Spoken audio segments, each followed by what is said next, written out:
Welcome to the slop farm. Enjoy the video. You stop the wash now and cancel the cycle. Do it immediately to prevent damage. Next, cut power, unplug or flip the breaker and wait 30 seconds. This clears many transient faults. Also shut the water supply and close the inlet hose valves so nothing runs when you restart. Once done, make sure the drum is empty and the door latch is free.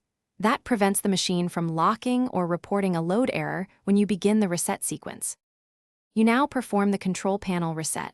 Hold start or start/pause for 5 to 10 seconds, or follow the MODEL ejective S button combo if available, because that forces the controller to reboot. While the unit reboots, read any error code on the display and write it down. That code points to the exact subsystem to test. Then physically check the drain filter and hoses for debris or kinks. Clogged drains often mimic electronic faults, so clear them to avoid repeating the problem.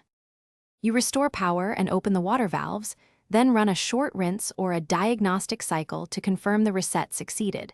This verifies sensors and valve operation. Make sure to listen for strange noises and inspect the base and hoses for leaks, and confirm the door latches and seals correctly.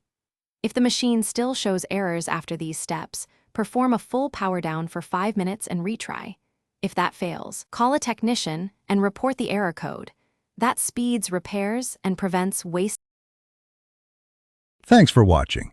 Consider subscribing if we helped you today.